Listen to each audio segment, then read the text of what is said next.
vestido en majestad. La tierra alegre está, la tierra alegre está, cubierto está de luz. Venció la oscuridad y tiembla su voz, y tiembla su voz. Cuán grande es Dios, cántale cuán grande es Dios, y todos lo verán. Cuán grande es Dios.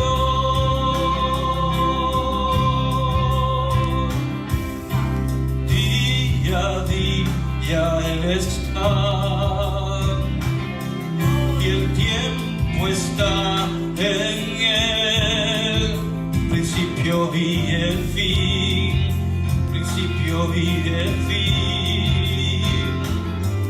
La Trinidad en Dios, el Padre, Hijo, Espíritu, Cordero y el León, Cordero y el León. Cuán grande es Dios, cántale cuán grande es Dios, y todos lo verán. Cuán grande es Dios, y tu nombre todo es. Tú eres digno de alabar, y mi ser dirá cuán grande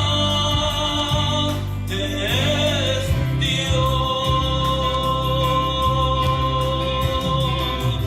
Cuán grande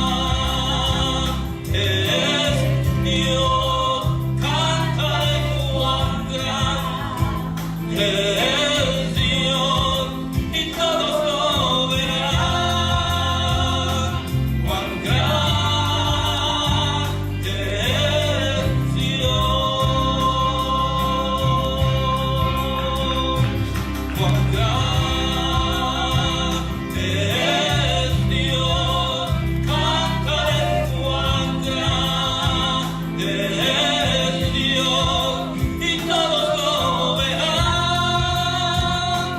Cuán grande es Dios, cuán grande es Dios, cántale cuán grande es Dios, y todos lo verán. Cuán grande es Dios, cuán grande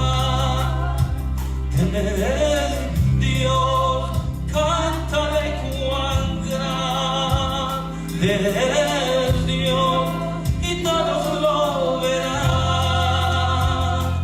Cuán grande es Dios.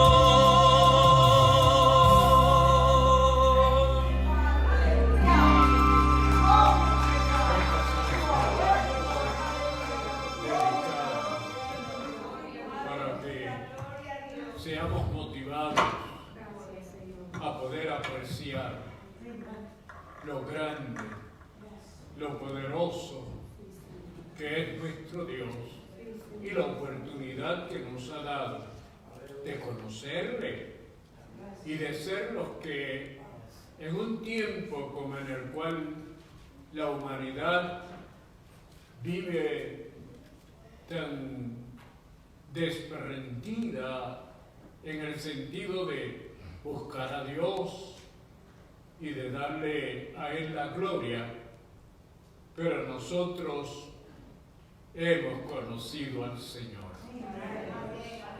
y sabemos lo mucho y lo bueno que Él nos ha dado. Saludamos a los que se han esforzado y han llegado a la casa del Señor.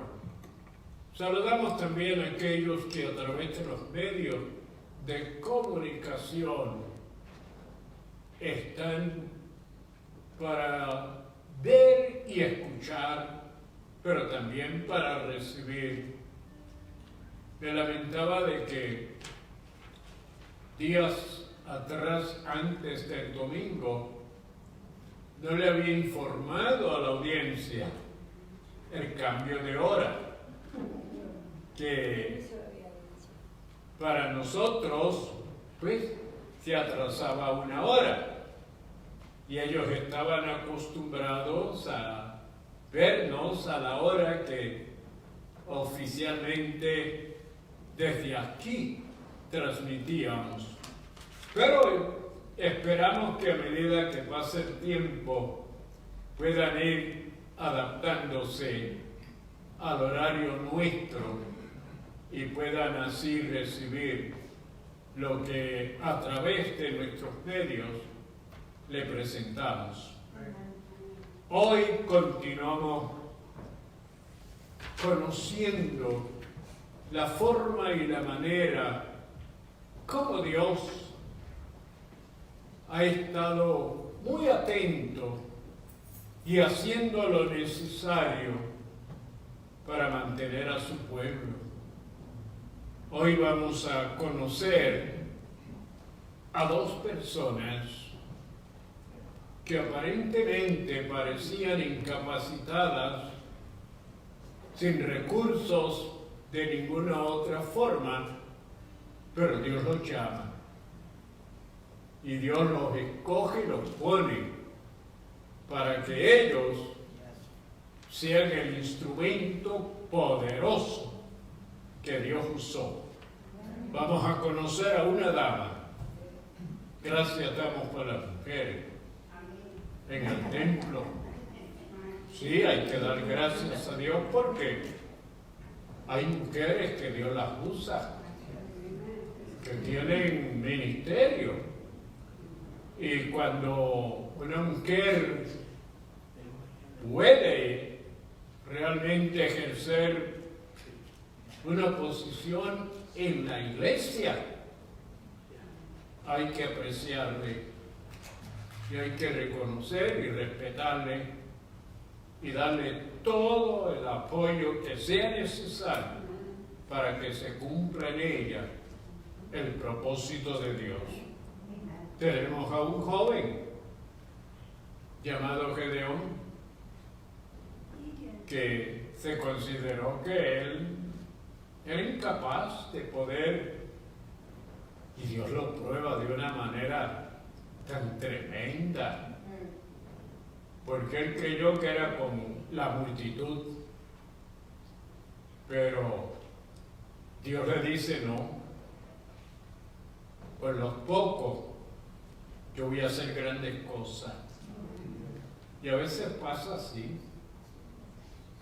Pensamos que la multitud es la que más podría, pero notamos aún aquí que la minoría es la que se esfuerza, se sacrifica y viene para adorar al Señor. Así es que Débora y Gedeón nos dan un ejemplo. Son vencedores improbables. Y la verdad central a través de todo el cúmulo de estudio es mediante la fidelidad de Dios, las personas menos pensadas son empoderadas para hacer la voluntad de Dios, el propósito de Dios.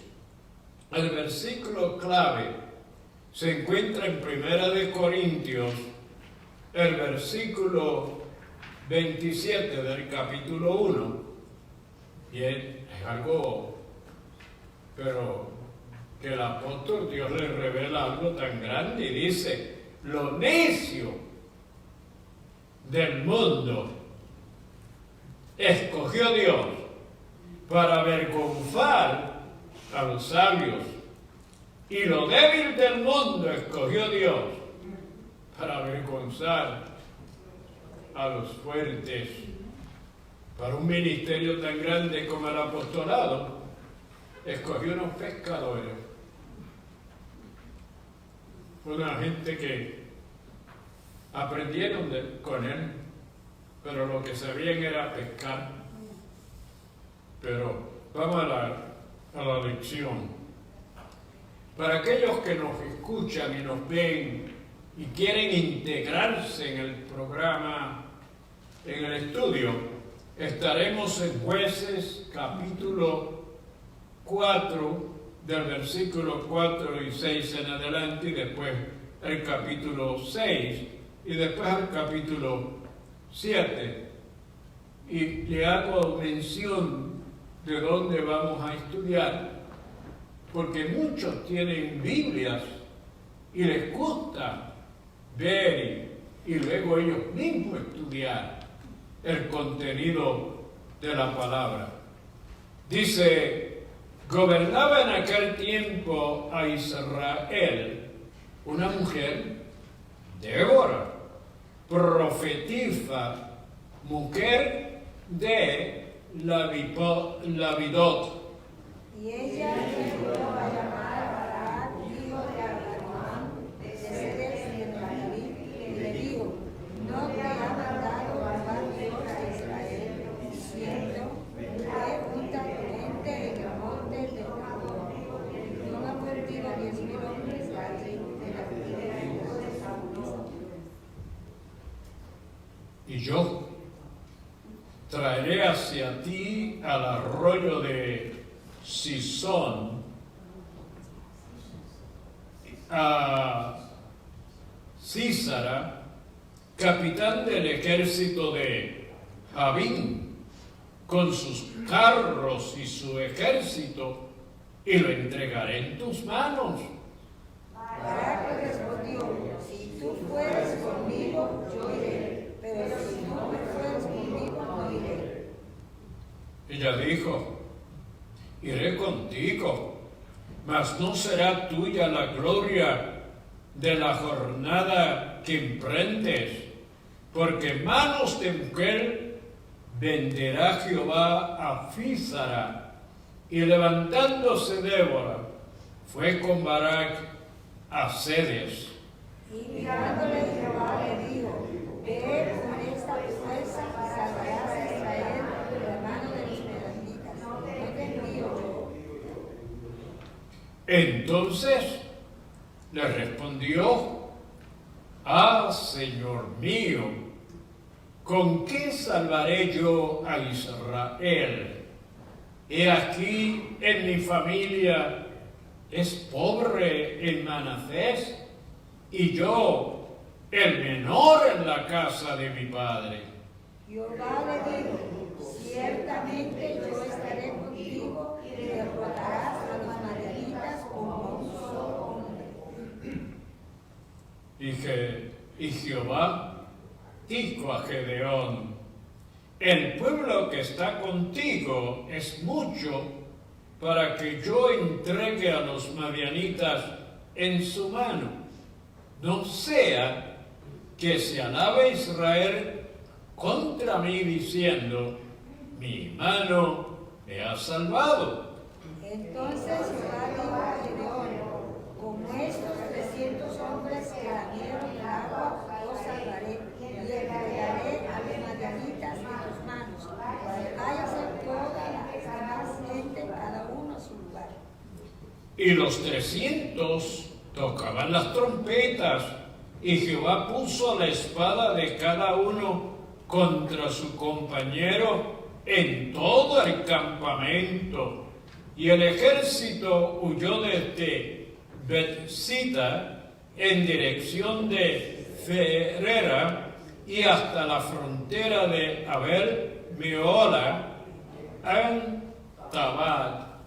Padre, te damos gracias por este estudio que hemos de tener en el cual hemos de ver la forma y la manera como tú obras en momentos cuando es indispensable tu presencia y tu poder. Bendice a los hermanos que han llegado y los que vienen de camino, a los que escuchan y observan. Y bendice, Señor, a nuestra hermana que nos va a dirigir en los cánticos. Úsale para tu gloria y para tu honra. Gracias, Padre, en el nombre de Jesús. Amén y amén. Hermana, ven, pero con toda libertad. Amén. Siéntete libre para que adoremos al Señor con toda libertad. Amén. Gracias. Bendecidos sean todos. Esta noche vamos a alabar y a darle gloria y honra a nuestro Señor Jesucristo y nuestro Padre Celestial. Amén. Y vamos a comenzar con la primera alabanza, que se titula Has cambiado mi lamento en baile. Praise the Lord. Hallelujah. Has cambiado mi lamento en baile, enseñiste de alegría, por eso a ti cantaré gloria mía, y nunca estaré callado. Yo, Dios mío, te alabaré para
esta causa doblo mis rodillas ante el Padre nuestro Señor Jesucristo, de quien toma nombre toda familia en los cielos y en la tierra, para que os dé conforme a las riquezas de su gloria, al ser fortalecidos con poder en el hombre interior por su espíritu, para que habite Cristo por la fe vuestros corazones, a fin de que arraigados y cementados en amor, seáis plenamente capaces de comprender con todos los santos cuál sea la anchura, la longitud, la profundidad y la altura, y de conocer el amor de Cristo que excede a todo conocimiento, para que seáis llenos de toda la plenitud de Dios. Y aquel que es poderoso para hacer todas las cosas, mucho más abundante de lo que pedimos o entendemos, según el poder que actúa en nosotros. A Él sea la gloria en la Iglesia, en Cristo Jesús, por todas las edades, por los siglos de los siglos. Amén. Gloria al Señor Jesucristo. Y ahora vamos a recoger las ofrendas y cantar nuestra última alabanza, esperando que nos regocijemos en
todo nuestro ser. Te pedimos, Padre bendito, lindo, en el nombre precioso, santo de tu Hijo amado. Amén. Amén. Ahora, pues, nuestro pastor con nosotros. Nuestro amado pastor, aleluya.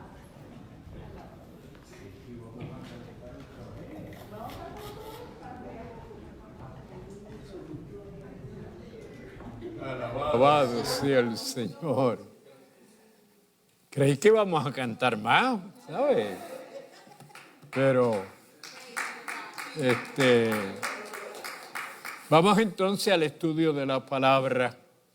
Como dije en la vez pasada, la semana pasada se nos olvidó el asunto del horario, pero hay gente en distintas partes del mundo que nos están observando y escuchando y recibiendo.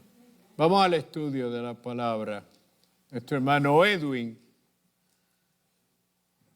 quien hace algunos años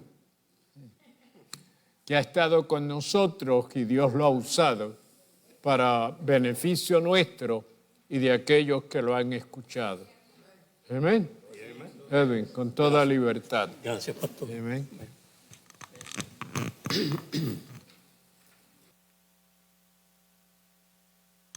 Dios le continúe bendiciendo, amados hermanos, en esta noche.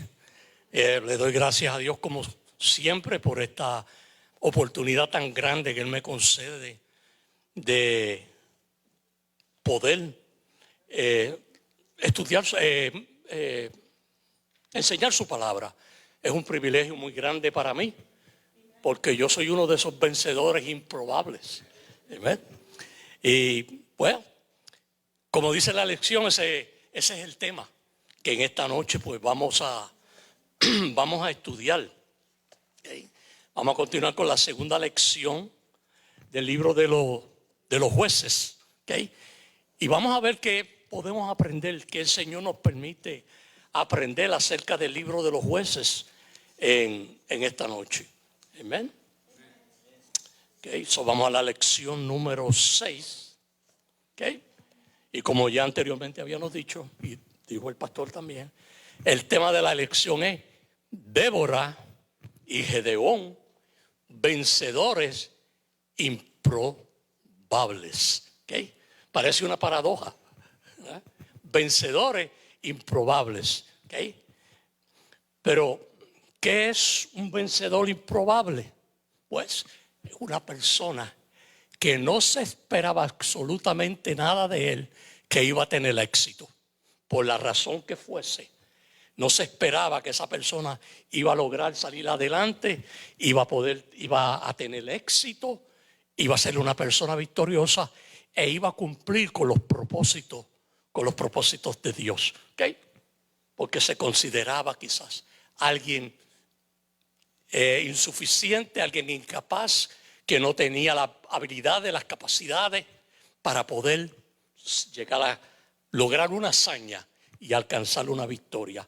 Y en esta noche pues vamos a hablar de dos personajes, de una mujer y un joven agricultor, Débora y Gedeón. ¿Okay? Débora y Gedeón. Entonces, vamos a ir al capítulo, ¿okay? Al capítulo 4. El estudio comienza en el capítulo 4, versículo 4. Pero a mí siempre me gusta leer algunos de los versículos anteriores para tener un fondo histórico más claro.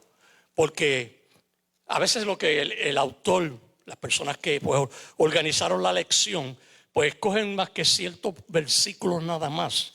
Entonces, si las personas no estudiaron la lección completamente y se familiarizaron con ella, pues como que los versículos no le ayudan realmente a tener un entendimiento claro de la lección o del capítulo que se va a estudiar. Y es por eso que entonces yo quiero comenzar, en vez de comenzar con el versículo 4, que es el versículo que comienza en la guía, en el libro, yo voy a comenzar con el versículo 1 para tener un fondo histórico mucho más claro. ¿Okay? Y dice así, el versículo 1 del capítulo 4 del libro de Jueces. Después de la muerte de Ahab, los hijos de Israel volvieron a hacer lo malo. Y si se fijan la palabra volvieron, que es lo que la palabra nos está dando a entender, lo está sugiriendo, que esto es un ciclo de repetición, algo que se continúa una y otra vez, ¿okay? So, este es un ciclo de repetición, ¿okay? Entonces dice que volvieron a hacer lo malo ante los ojos de Jehová. Pero vamos a ver, ¿qué era lo malo? ¿Qué es lo que la palabra de Dios dice que era malo que ellos hacían? Entonces, aquí mismo en este libro de los jueces, vamos a ir un capítulo atrás. Vamos a ir primero al capítulo 2. ¿Okay? Capítulo 2, y vamos a ir al versículo 12. ¿Okay? Para tener una idea clara, qué es lo que la palabra de Dios dice que ellos hacían malo. ¿Okay?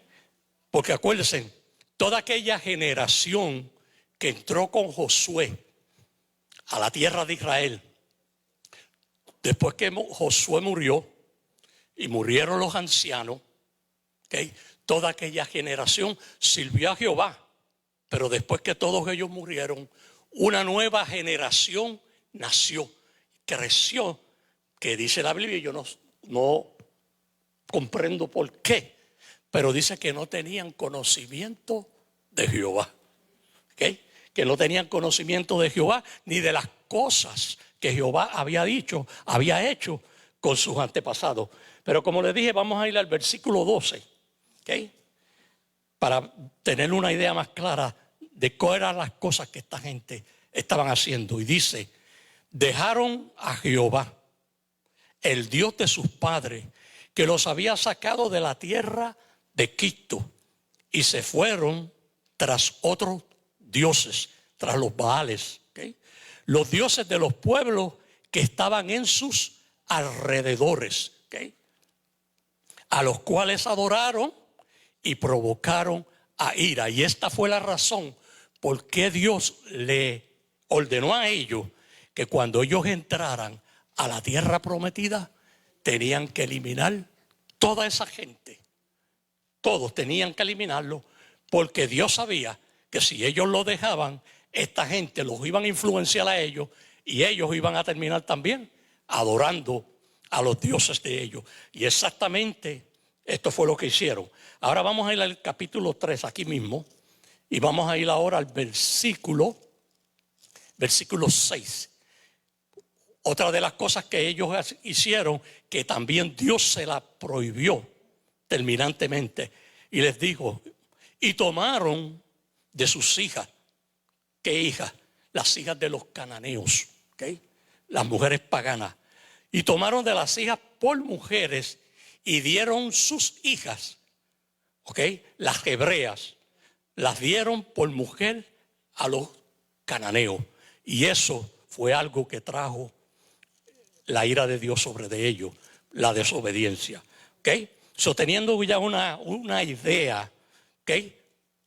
En qué dirección ellos iban, vamos a continuar ahora con el versículo 2 del capítulo 4 que dice, y Jehová los vendió. Este término vendió lo que quiere decir es que los entregó a las manos de sus enemigos. Y Jehová los vendió en manos de Javín, rey de Canaán, ¿okay? El cual reinó en Azor, y el capitán de su ejército se llamaba Sísara, el cual habitaba en Arocet Goín. ¿Okay? Los vendió, los entregó a la misma gente que habían derrotado cuando entraron a la tierra de Canaán. Ahora Dios los entrega nuevamente a ellos por su pecado y desobediencia. ¿Okay? Porque ya sabemos que el pecado siempre viene cogido de la mano. ¿Con qué? Con las consecuencias. Cuando se peca, cuando se desobedece a Dios, estando consciente de lo que ya Dios nos dijo que no hiciéramos, pues sabemos que vamos a sufrir consecuencias. ¿Okay? Y esto es exactamente lo que sucedió aquí con ellos. Entonces el versículo 3 dice, los hijos de Israel clamaron a Jehová porque aquel tenía, ¿quién es aquel? Sísara, el capitán de Jabín, el rey de los cananeos. Sísara tenía 900 carros errados y había oprimido con crueldad a los hijos de Israel por 20 años. ¿Ok? Pero dice que, lo voy a leer otra vez porque quiero hacer énfasis en este versículo. Entonces los hijos de Israel clamaron a Jehová. ¿Por qué clamaron a Jehová? Porque Sísara tenía 900 carros errados. ¿Okay? ¿Qué significaban esos 900 carros para la nación de Israel? ¿Okay? Esos 900 carros errados que Sísara, el capitán cananeo, tenía, representaba el terror de ellos. ¿Okay? Porque Sísara tenía, los cananeos tenían un poderío militar sobre de ellos tan grande, con esos 900 carros errados, que los israelitas no podían, en la condición que ellos se encontraban pecaminosa, apartados y separados de Dios en desobediencia, no podían de ninguna forma y de ninguna manera enfrentarlo, porque el poderío militar que Sísara tenía contra ellos con esos 900 carros era muy grande. Era una tecnología, en aquel entonces esos 900 carros representaba una tecnología militar muy avanzada que los israelitas no podían hacerle frente a Sísara con esos 900 carros, y ellos los usaban para invadir y para atacar a los israelitas. O sea, ahora empezamos en el versículo 4, donde en el libro comienza la lección. ¿Okay? Y en el versículo 4 dice: gobernaba en aquel tiempo a Israel una mujer, Débora, profetisa, mujer de Lapidot. Ok, entonces quiero comenzar aclarando este término gobernaba. ¿Okay? Este tiempo en que Débora estaba gobernando, no en toda la nación de Israel, ¿okay? Porque los jueces no gobernaban en toda la nación. Los jueces solamente gobernaban una tribu o varias tribus, nada más. Pero ellos no gobernaban a toda la nación. ¿Okay? Hubieron ocasiones en que habían 2 jueces que estaban gobernando en la nación a la misma vez, simultáneamente. ¿Okay? Pero entonces dice que Débora gobernaba en aquel tiempo. Pero ¿a qué tiempo es que dice la Escritura que Débora estaba gobernando? En el tiempo de la teocracia. ¿Okay? El tiempo de la teocracia. ¿Qué era la teocracia en aquel tiempo? La teocracia era el gobierno de Dios. En aquel tiempo no habían reyes. En aquel tiempo no habían gobernadores o mejor dicho, un gobierno central. No habían gobierno central, no habían tribunales tampoco. ¿Okay? Porque la nación de Israel, era Jehová Dios su rey. Él era el rey sobre de ellos. Entonces, Débora y todos los jueces que hubieron durante todo ese tiempo, ellos no eran gobernantes como los gobernantes que tenemos nosotros ahora. No había un gobierno central como el que tenemos actualmente aquí en el estado de Connecticut y tenemos en toda la nación. Ellos eran líderes espirituales. Ellos eran estoy buscando una palabra, conquistadores. ¿Okay? Ellos eran líderes espirituales, conquistadores, que Dios en tiempo de crisis, cuando había una crisis que Israel estaba siendo oprimido por la desobediencia y el pecado de ellos, entonces Dios levantaba a un juez, y ese juez pues los liberaba, como en el caso aquí de Débora. ¿Okay? Eso era lo que era. Ella era una líder, una libertadora, una conquistadora, ¿okay? Espiritual. Ella estaba siendo dirigida, ¿okay? Por Dios. ¿Okay? Ella estaba bajo la dirección divina, ¿okay? Como jueza, como gobernadora, como profetisa. Ella era una vocera de Dios, representaba a Dios. Ella era la que le comunicaba al pueblo de Dios los propósitos y la voluntad de Dios al pueblo. ¿Okay? No era una gobernante como lo que tenemos ahora. Quiero dejar eso claro. Eran más bien líderes, libertadores espirituales. ¿Okay? Y el versículo 5 dice, y acostumbraba Débora sentarse bajo la palmera de Débora. ¿Okay? Esa era la oficina gubernamental de Débora. ¿Okay? Había una palmera entre medio de Ramat y Betel. Y en esa palmera, ahí era que Débora se sentaba y la gente venía y le traía a ella sus problemas, sus disputas, sus crisis, sus situaciones. Y ahí ella pues le hablaba, los dirigía, ¿okay? le impartía la palabra de Dios. Y de esa era la forma en que ella le administraba al pueblo. ¿Okay?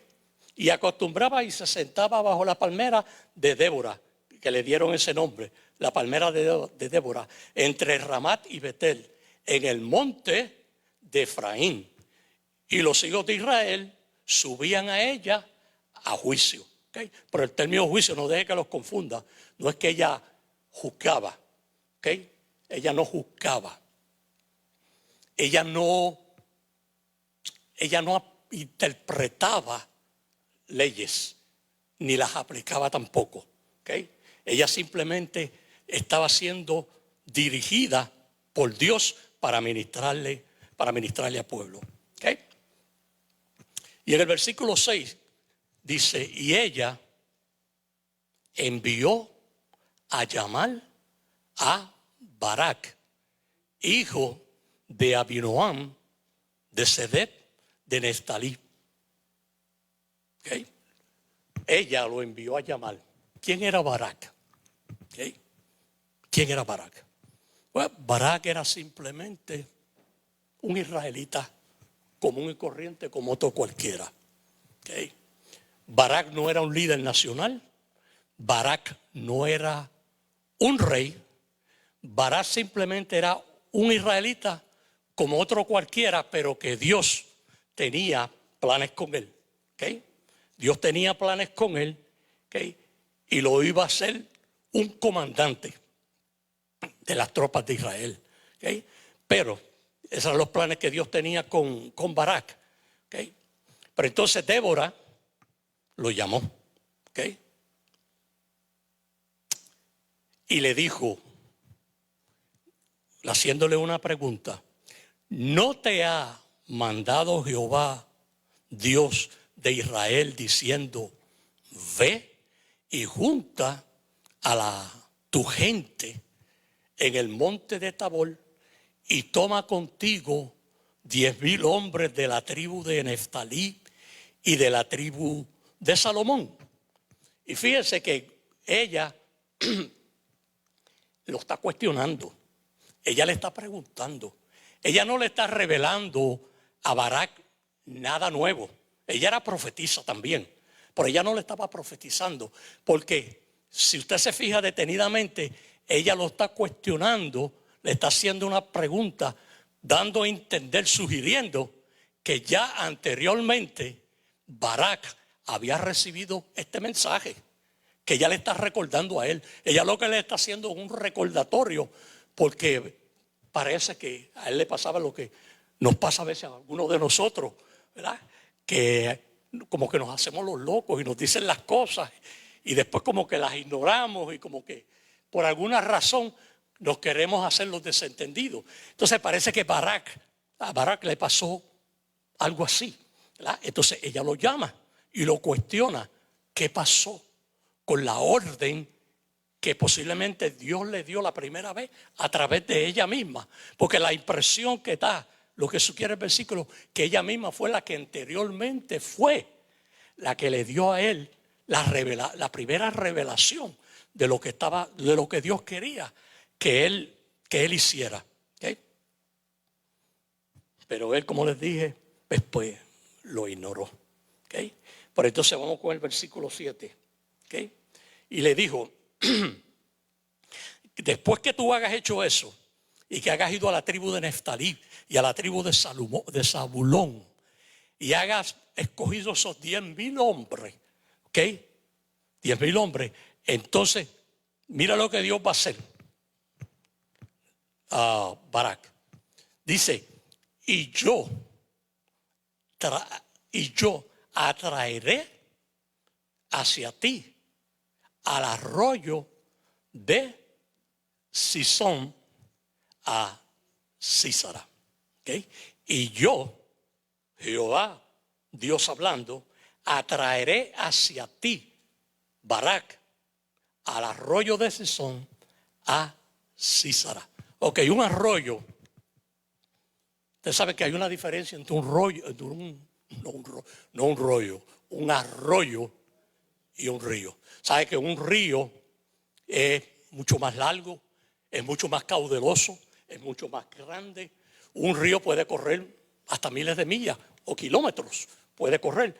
Pero un arroyo es mucho más pequeño, es mucho más estrecho y el caudal de agua que tiene no es como el de un río. ¿Okay? No es como el de un río. Este arroyo que Dios le está diciendo que Débora le dijo a Barak que Dios va a llevar a Sísara, es un arroyo que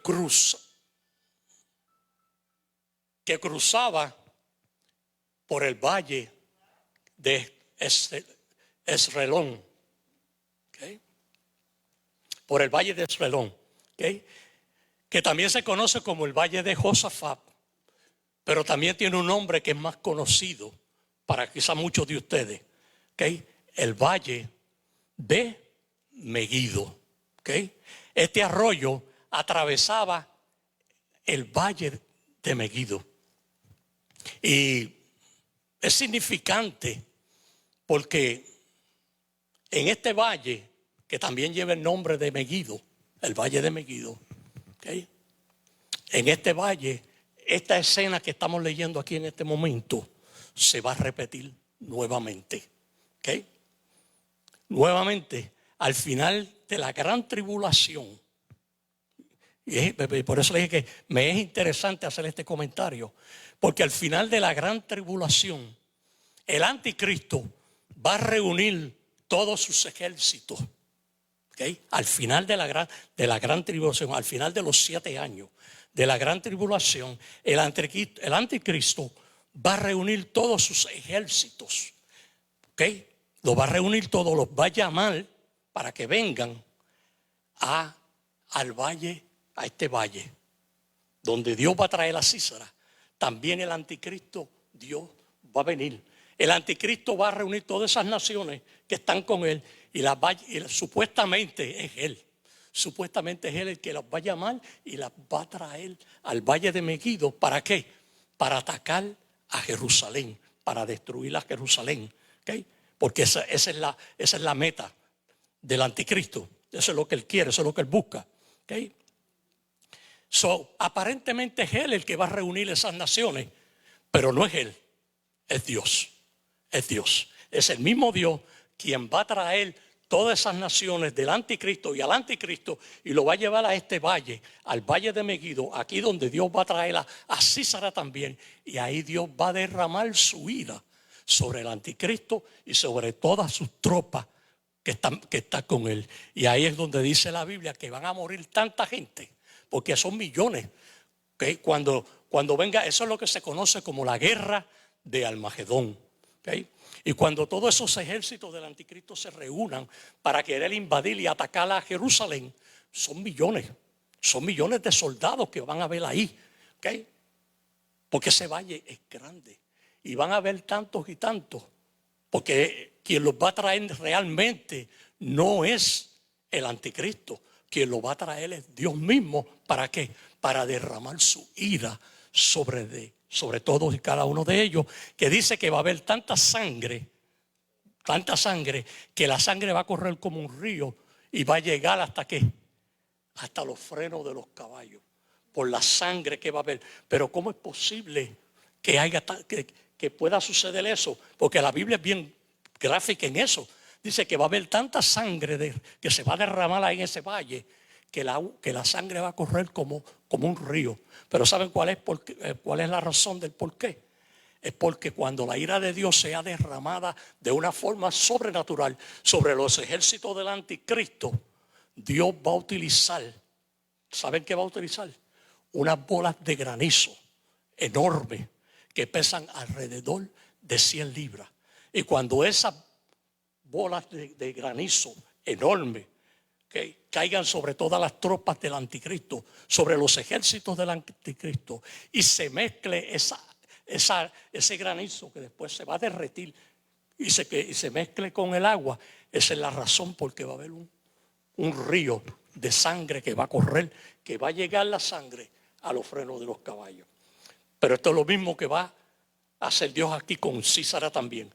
Le dijo que lo va a traer al arroyo de Sison, a Sísara, capitán del ejército de Jabín, con sus carros y sus ejércitos. Y mira lo que dice Jehová: y lo entregaré en tus manos. ¿Ok? Lo va a entregar Dios mismo en las manos de Barak. ¿Ok? Esta realmente, Barak va a estar ahí, pero quien realmente va a hacer esto va a ser el mismo Dios. ¿Ok? Versículo 8. Barak le respondió a Débora: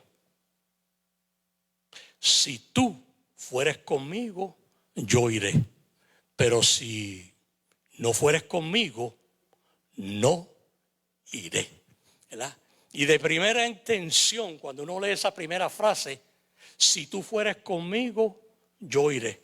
Pero si no fueres conmigo, no iré. Como que da la impresión de que Barak no se sentía seguro de él mismo. Tenía inseguridad, tenía duda. ¿Okay? No se consideraba que podía tener éxito si él iba solo. Mostró inseguridad. Tuvo más confianza en Débora, en cierta manera, que en Dios. Aunque él creyó, ¿sabe? Él creyó. Y si buscan en el libro de Hebreos, en el capítulo 11, versículo 30, Barak aparece como uno de los héroes de la fe. Su nombre es mencionado. Pero en ese momento, él se sintió inseguro, tuvo dudas de él mismo, no se consideró capaz de que podía vencer los ejércitos de Sísara, porque posiblemente como humano que era también como nosotros, pensó en los 900 carros de hierro que por 20 años Sísara, el cananeo, estaba utilizando en contra de ellos. Y eso pues posiblemente lo intimidó. Pero a la misma vez demostró confianza, creyó en la relación que Débora tenía con Dios. Porque digo, si tú vas conmigo, yo voy. ¿Okay? So, él estaba demostrando, ¿okay?, que él confiaba que Débora era una mujer de Dios. Y si Débora iba con ellos, Dios le iba a dar la victoria. ¿Okay? So, él en cierta manera vaciló, tenía cierta duda, cierta inseguridad de él mismo. ¿Okay? Pero a la misma vez demostró confianza en que Dios iba a estar con ellos por la relación que Débora tenía con Dios. Esto demuestra que el pueblo tenía una confianza en Débora, ¿okay?, como líder. Y es sorprendente, ¿saben por qué? Porque en toda la Biblia, esta es la primera vez que encontramos una mujer siendo una líder espiritual, una líder militar, una líder gubernamental. Es la primera vez. ¿Okay? No hay ninguna otra en toda la Biblia. No encontramos ninguna otra mujer que ocupara una posición de liderazgo en la nación de Israel. Débora. ¿Okay? Y esto nos indica que Débora era una mujer de Dios, porque saben que en el Antiguo Testamento el rol de la mujer era bien limitado. Bien limitado. Las mujeres en el Antiguo Testamento, su rol mayormente era la familia. ¿Okay? Era el hombre el que iba a la guerra. Era el hombre el que estaba al frente de todo. Era el hombre el que siempre estaba en el liderazgo. ¿Okay? Pero en esta ocasión a Dios le plació. ¿Okay? Y como Él es Dios, ¿quién le puede cuestionar? A Él le plació escoger una mujer, aunque esa no era la regla normal en aquel tiempo. Porque como le dije anteriormente, en el Antiguo Testamento las mujeres, el rol que tenían eran muy limitados. Pero Dios hizo una excepción con Débora. ¿Okay? Hizo esa excepción. Ok, vamos con el versículo 9 porque el tiempo está corriendo. Ella dijo a Barak: iré contigo, mas no será tuya la gloria de la jornada que emprendes, porque en mano de mujer venderá Jehová a Sísara. Y levantándose Débora, fue con Barak a Sedet. ¿Okay? Estoy seguro que la mayoría de las personas cuando llegan aquí, a este versículo que yo acabo de leer, cuando dice que en mano de mujer venderá Jehová a Sísara, estoy seguro que la mayoría pensó que esa mujer a quien se está refiriendo aquí es a Débora. Pero no fue a Débora. No es a Débora, no es a ella misma que ella se estaba refiriendo. Era otra mujer de nombre Jael, esposa de un ceneo que era un aliado de Jabín, el rey cananeo. ¿Okay? El esposo de Jael, la mujer que va a quitarle la vida a Sísara, su esposo era un aliado de cerca del rey cananeo. Pero esta mujer era como Rahab. Esta mujer simpatizaba con el pueblo de Dios. Simpatizaba con el pueblo de Dios. ¿Okay? Entonces, esta es la mujer que le va a quitar la vida, o que le quitó la vida a Sísara. Pero porque Sísara huyó y se refugió en la tienda donde ella vivía. Pero la pregunta es, porque no hemos mencionado nada todavía, ¿qué pasó con el resto del ejército?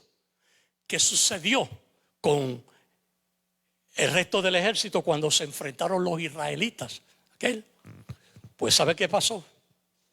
En el arroyo de Sison, la quebrada, una quebrada era que nosotros le llamábamos también a los arroyos, ¿no? Que creo que le llaman quebrada también, porque el agua que corre es tan superficial, es pequeña. ¿Okay? ¿Sabe qué sucedió? Lo mismo que sucedió en Jericó, que Dios en una forma sobrenatural, poderosa, ¿okay?, por intervención divina, aquel arroyo donde Dios llevó a Sísara con sus 900 carros herrados de guerra y a todo su ejército, Dios en una forma sobrenatural envió un aguacero, una tormenta, un aguacero tan y tan fuerte. ¿Saben qué sucedió? Que el arroyo se convirtió en un torrente poderoso que arrastró con todos los soldados cananeos ¿Y saben qué sucedió además? Que debido a ese torrente sobrenatural, porque fue algo sobrenatural, el arroyo se desbordó con tanta fuerza que arrastró con los soldados. Entonces los carros de hierro no los pudieron usar, porque entonces los carros junto con sus caballos se estancaron en el lodo, ¿okay? Y no pudieron los cananeos enfrentar a los israelitas, y así Dios los entregó en las manos de ellos de una forma sobrenatural, ¿okay? Por intervención divina. Los cananeos todos perecieron, fueron arrastrados por las aguas, exactamente como sucedió cuando el faraón iba persiguiendo al pueblo de Israel, que Moisés se paró frente a las aguas del Mar Rojo y las aguas se abrieron y el pueblo comenzó a pasar. Entonces el faraón, que venía con su ejército detrás, cuando entró a las aguas, ¿qué sucedió? Las aguas se cerraron y todos perecieron en las aguas del Mar Rojo. Pues eso mismo fue en una forma sobrenatural también, por intervención de Dios mismo, ¿okay? Que todos estos soldados cananeos perecieron y sus carros quedaron estancados en el lodo y no pudieron hacer nada. Y los israelitas los vencieron. Entonces Sísara se tiró de su carro y huyó. Pero huyó y se metió a la tienda donde vivía Jael, esta mujer, y ahí ella, por voluntad de Dios, le quitó la vida. ¿Okay? Por eso era que Débora le dijo, en manos de mujer lo iba a entregar a Sísara, ¿okay? Porque era Jael la que lo iba a matar. La gloria no iba a ser para Barak. El reconocimiento de la victoria en la batalla iba a ser para esta mujer, ¿okay? Pero yo creo que Barak, él pensó y dijo, no importa si la gloria y el reconocimiento es para ella, después que Dios nos haya dado la victoria, pues creo que él se conformó con eso, ¿verdad? El que Débora estaba con ellos y que ellos estuvieron la victoria sobre el rey cananeo. Y por 40 años hubo paz, tuvieron paz, ¿okay? Tuvieron paz. 20 años fueron oprimidos por los cananeos, pero después que Dios los libertó del dominio de ellos, hubo paz en Israel por 40 años después de el tiempo de Débora. Pero vamos a ir ahora al segundo juez, ¿okay? Al segundo juez, que se encuentra en el capítulo 6, ¿okay? Capítulo 6, que es Gedeón, ¿okay? Después de esos 40 años que tuvieron paz, que el enemigo no lo pudo oprimir más, volvió otra vez de nuevo el ciclo de repetición, ¿okay? Y en el capítulo 6, versículo 1, para leer el fondo histórico, leemos, capítulo 6, versículo 1, los hijos de Israel hicieron lo malo ante los ojos de Jehová.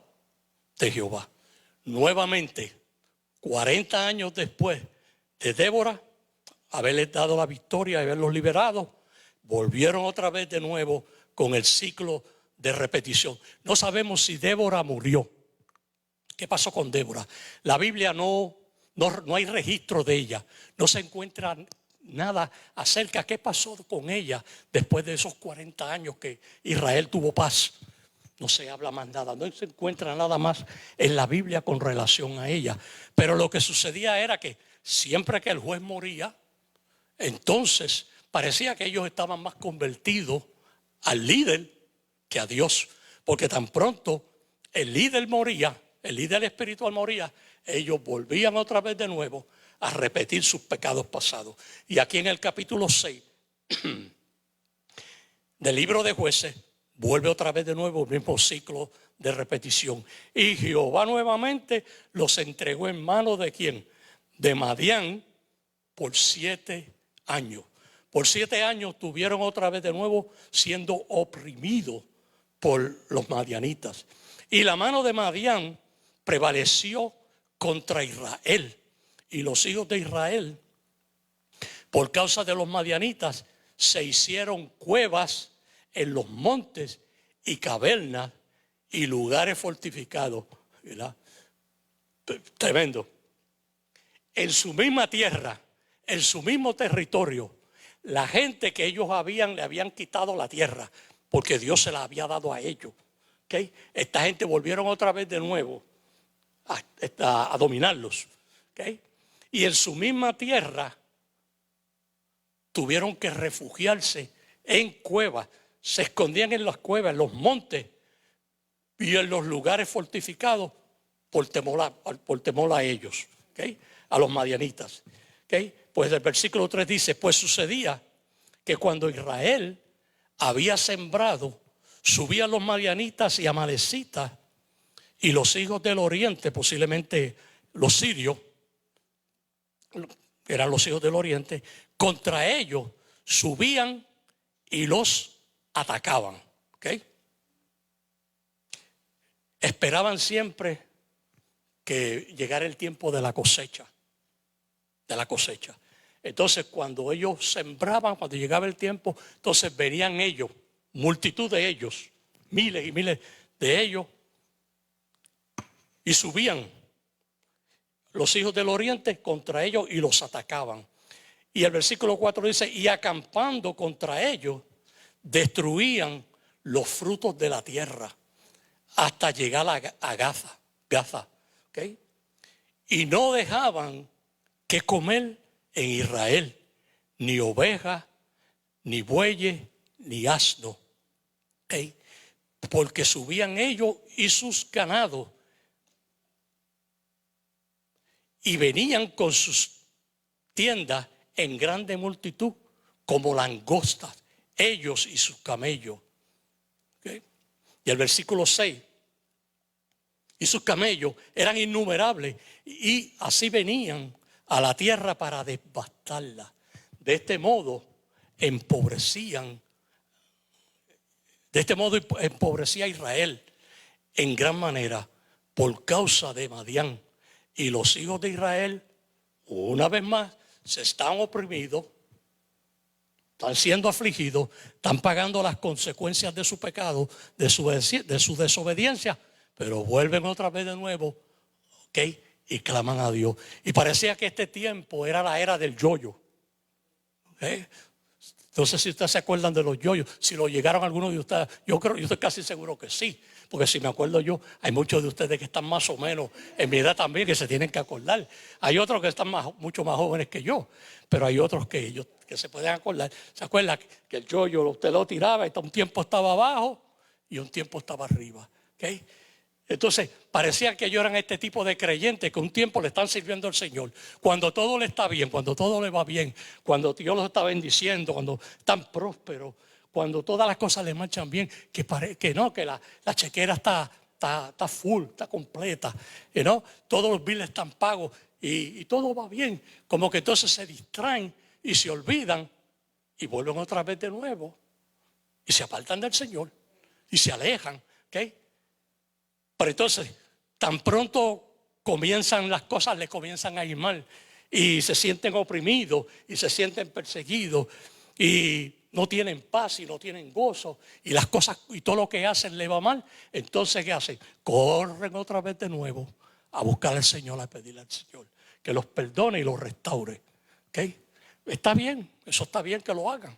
El problema es cuando se convierte en un estilo de vida. ¿Okay?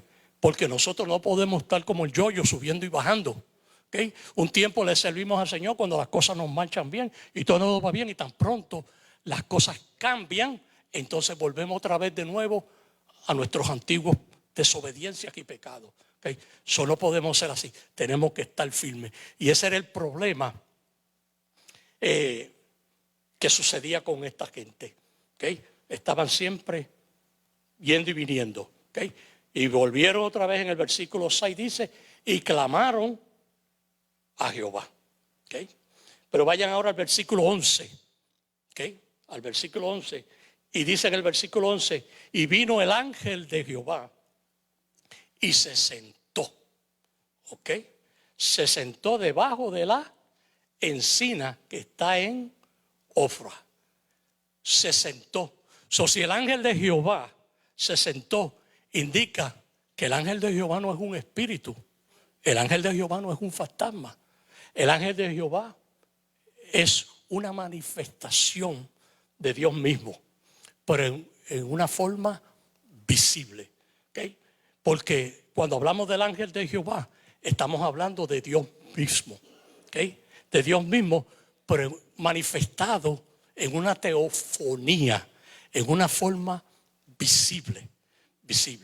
Cristo es la representación visible de Dios. Cristo. ¿Okay? Cristo, Felipe le dijo al Señor, muéstranos al Padre, creeremos. Y Jesús le contestó, el que me ha visto a mí, ha visto al Padre. ¿Okay? Porque yo y el Padre uno somos. Este ángel de Jehová que habla aquí, ¿okay? es una manifestación visible de Cristo mismo, el Dios Hijo, personificado en una persona. Por eso dice que se sentó debajo de la encina que está en Ofra. ¿Okay? Porque era una manifestación visible de Dios mismo.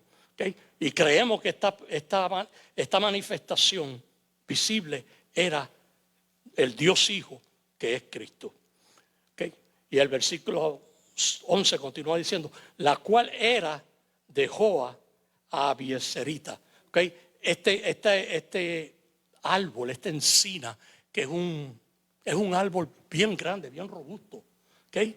Y que en él hubieron muchas revelaciones divinas de Dios debajo de estos árboles, porque eran unos árboles robustos y grandes. Pero este árbol era propiedad del papá de Gedeón. ¿Okay? Y sigue el versículo diciendo, y su hijo Gedeón estaba sacudiendo el trigo en el lagar, ¿okay? Para esconderlo de los madianitas. Yo no sé si ustedes saben lo que era o lo que era el lagar. El lagar era el lugar, era como un pozo. Y en ese lagar ahí era que se echaban las uvas. ¿Okay? Y después que se echaban las uvas, para sacarle el jugo, ¿cuál era la tecnología que se usaba para sacarle el jugo? Si ustedes... ¿ah?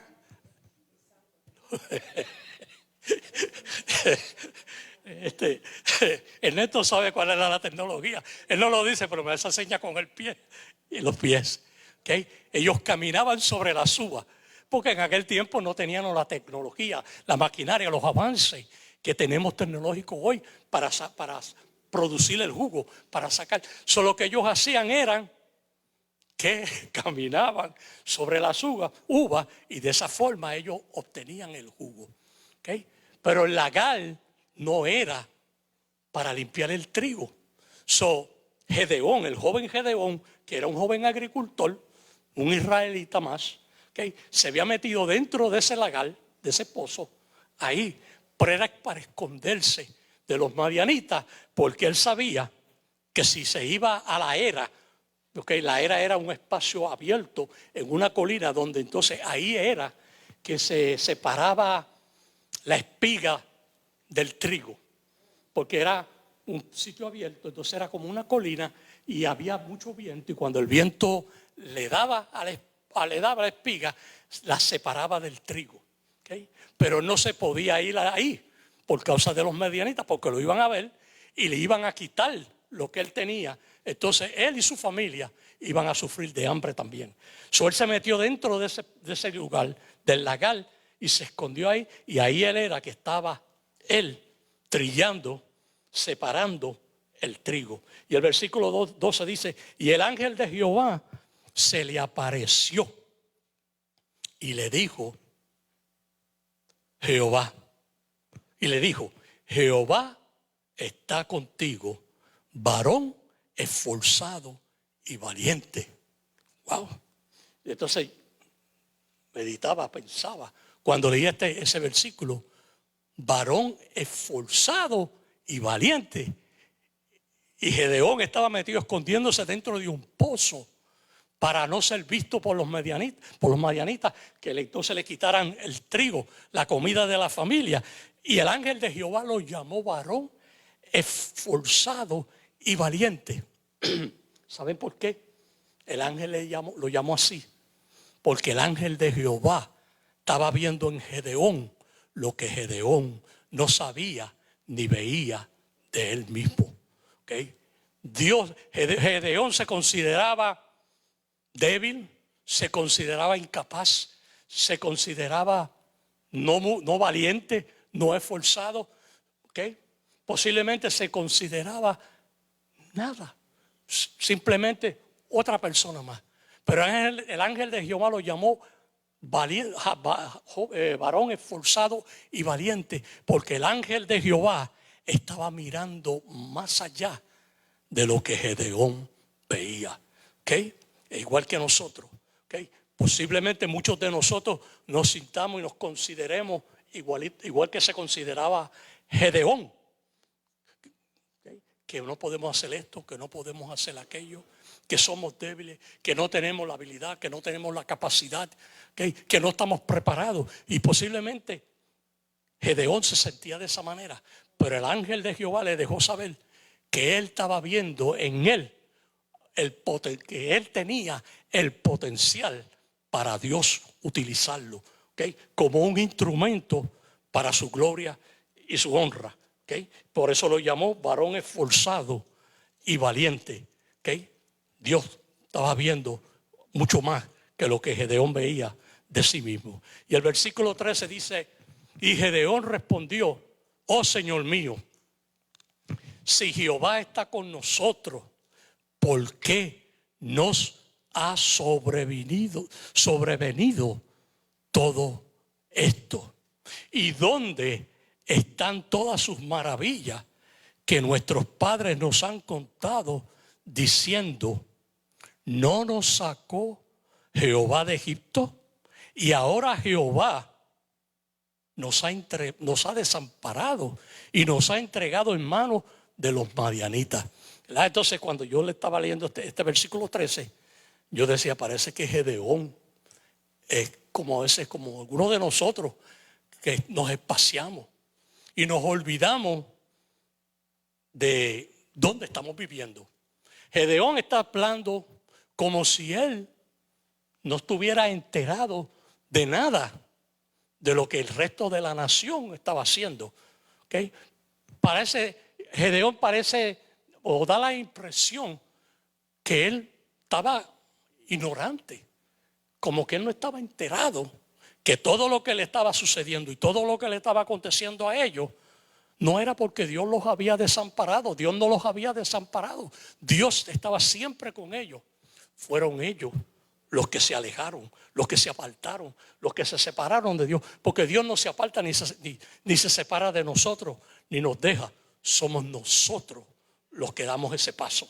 Entonces, cuando nosotros damos ese paso y lo dejamos atrás a Él y lo ponemos en la posición que no estamos supuestos a ponerlo, en segundo lugar, y le damos la prioridad a otras cosas y otros asuntos, pues llega el momento que comenzamos a sentirnos solos, comenzamos a sentirnos desamparados y comenzamos a preguntarnos: ¿qué está pasando conmigo? ¿Por qué ya no me siento así? ¿Por qué ya no siento lo que yo sentía antes? ¿Por qué estoy en esta condición? Y parece que Gedeón no estaba enterado que la razón por qué todas las cosas que le estaban pasando a los israelitas eran por los pecados y las desobediencias de ellos. Que eso era el por qué estaban sufriendo las consecuencias. Tenemos que recordarnos de algo importante. En la era del Antiguo Testamento, cuando el pueblo de Dios pecaba contra Dios, la culpa caía sobre toda la nación. ¿Okay? Las consecuencias del pecado vamos a decir, algunos de los israelitas, cuando pecaban, cuando desobedecían, caía sobre toda la nación. Sufrían las consecuencias. Lo que se conoce, lo que se le llamaba las consecuencias colectivas. ¿Okay? Que exactamente eso fue lo que sucedió en el huerto del Edén. En el huerto del Edén ninguno de nosotros tuvimos nada que ver con lo que sucedió en el huerto del Edén. ¿Okay? Nosotros ninguno comimos del fruto prohibido. Ninguno de los que estamos aquí. ¿Okay? Estábamos miles de años de distancia del huerto del Edén. Mas sin embargo, hasta el día de hoy, todos y cada uno de nosotros que no tuvimos que ver nada con lo que sucedió allí, con la desobediencia de nuestros primeros padres, todos y cada uno de nosotros hemos sufrido las consecuencias del pecado hasta el día de hoy. Y todavía las estamos sufriendo. ¿Okay? Hasta que Cristo no venga y nos redima y transforme nuestros cuerpos mortales por cuerpos inmortales y nos saque de aquí, de esta tierra, y nos traslade al cielo, vamos a estar sufriendo las consecuencias. Aunque somos cristianos, aunque le servimos a Dios, ¿okay? Vamos todavía a sufrir las consecuencias. Porque por cuanto todos pecaron, dijo el apóstol Pablo en Romanos, todos estamos destituidos de la gloria de Dios. ¿Okay? Es lamentable porque esta lección tiene tanto y tanto y tanto que realmente una hora no nos alcanza, no nos da para querer traer y hablar todo lo que queremos. ¿Okay? Pero en el versículo 14 dice, y mirándole Jehová, mirándole. ¿Okay? ¿Qué significa que lo miró? ¿Okay?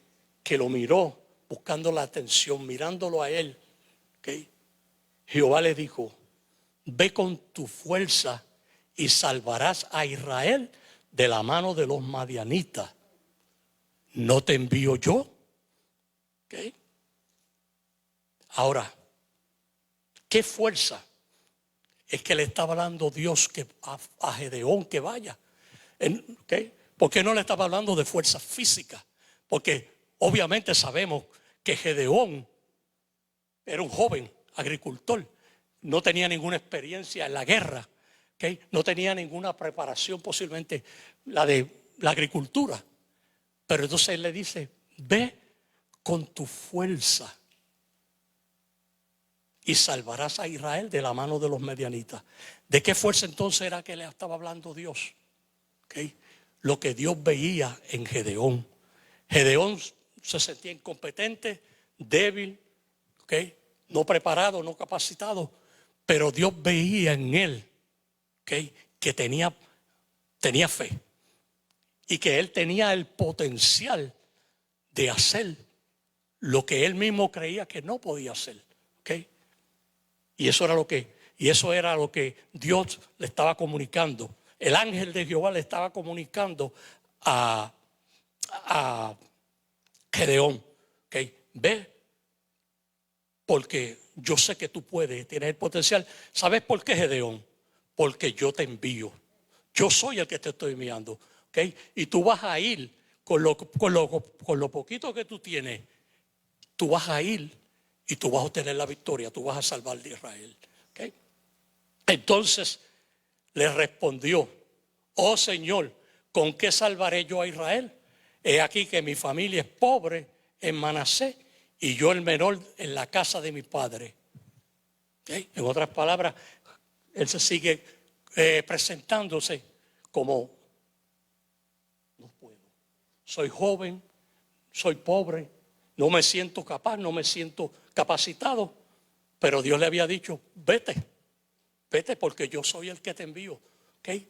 Y yo soy el que te voy a dar la victoria. ¿Okay? La victoria no depende de ti, Gedeón. ¿Okay? No es de tu fuerza, no es de tus capacidades, no es de lo que tú crees que tú puedes hacer. El éxito tuyo depende de mí. La victoria tuya depende de mí. ¿Okay? Y eso es lo que nosotros tenemos que entender. ¿Okay? Lo que nosotros hagamos o el éxito que tengamos en nuestra vida espiritual depende de Dios y de cómo nosotros dediquemos nuestras vidas al Señor. ¿Okay? Y voy a leer este último versículo y aquí pues, porque ya lo que me queda son unos 2 minutos, 3 y terminamos la lección. Y Jehová le dijo clara, ciertamente yo estaré contigo y derrotarás a los madianitas como a un solo hombre. ¿Ok? Vete, yo voy a ir contigo y los vas a derrotar como si los madianitas fueran un solo hombre. ¿Sabe de cuántos hombres, cuánto era el ejército que tenían los madianitas? Que Dios estaba llamándolo, que lo vas a derrotar como si fuera un solo hombre. 135,000 soldados tenían los madianitas. 135,000 hombres de guerra. ¿Sabe cuánto tenía Israel? Gedeón. O solamente 32,000 hombres. Y esos 32,000 hombres, ¿sabe qué sucedió?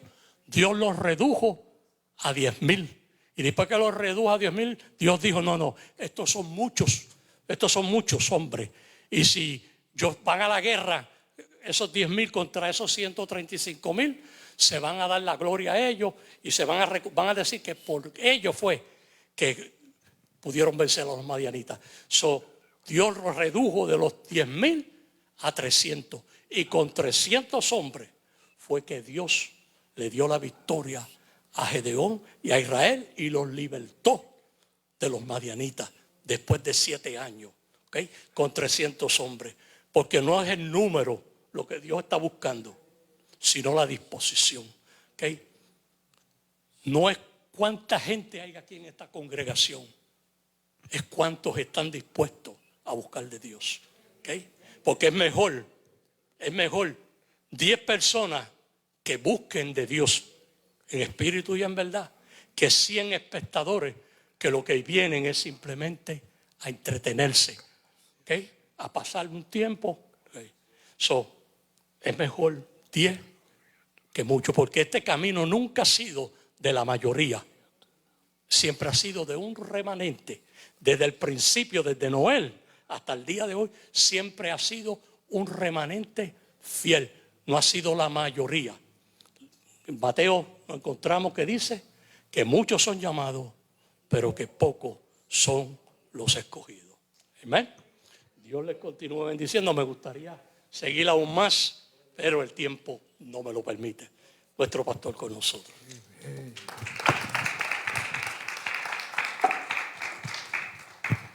Alabado sea el Señor.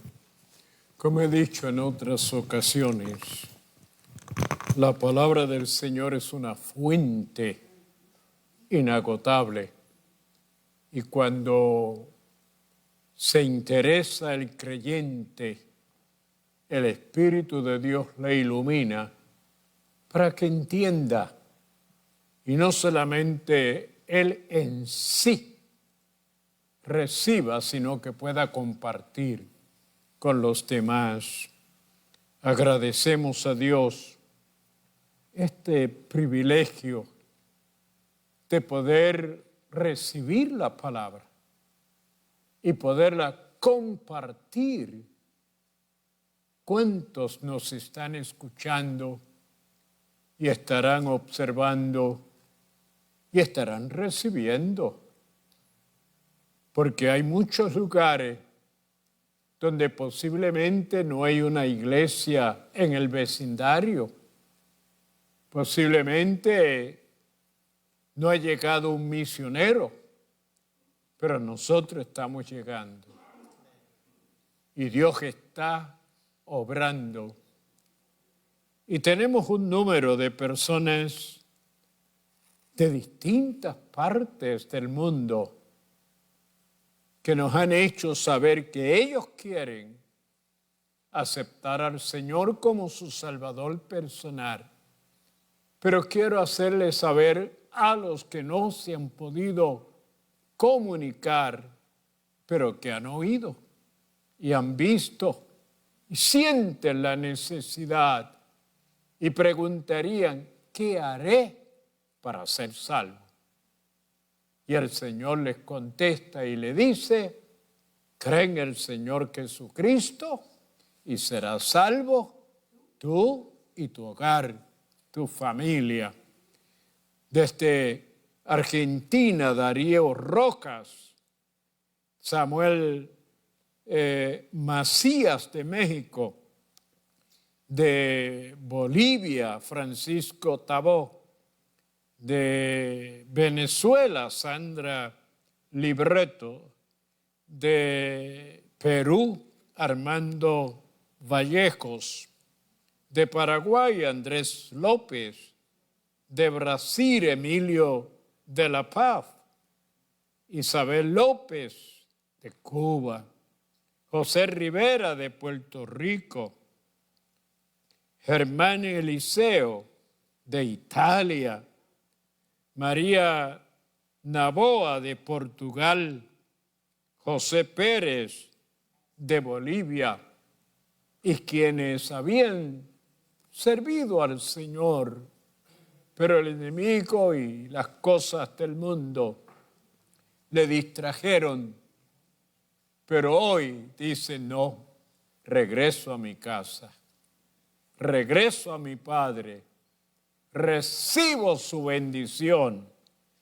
Julie Ramírez de Chile, Amparo Domenech de España, María Teresa Ruiz de Costa Rica, Lucy Charles de Cuba, Esther Soriano de Honduras. Qué bendición, ¿verdad? Nos alegramos cuando regresan a la familia, cuando vuelven al hogar paterno que Dios tiene para cada uno de aquellos que se acercan. Voy a orar por ellos, pero también quiero que oremos por el hermano Herreras. Herreras va a tener la bendición de ir a Italia. Y eso fue una bendición que Dios le ha dado, y yo quiero que él la aproveche, que él vaya y se goce con sus familiares que le han invitado y que están allá, y que él pueda regresar con una experiencia, que nos pueda contar cómo el Señor le ha de guardar, de proveer y de usar para dar testimonio con su vida, con su ejemplo, a los que allí le van a ver. ¿Sabe a qué va? Va a haber un bisnieto. Es una bendición que él pueda ir y ver a ese bisnieto que le han invitado para que lo conozca. Bueno, vamos a estar en pie y al orar por estas personas, si alguno está enfermo, cual sea la enfermedad, no importa lo que hayan, o sí importa, déjeme cambiar la actitud, porque los doctores y la provisión médica es con la intención de ayudar, pero llegan a su punto cuando no pueden más. Y entonces podemos acudir a Dios. Antes y después, cuando está esa condición. Y yo quiero orar por ellos, pero lo más importante es la salvación del alma. Y queremos orar. Luego le hago varios anuncios de inmediato.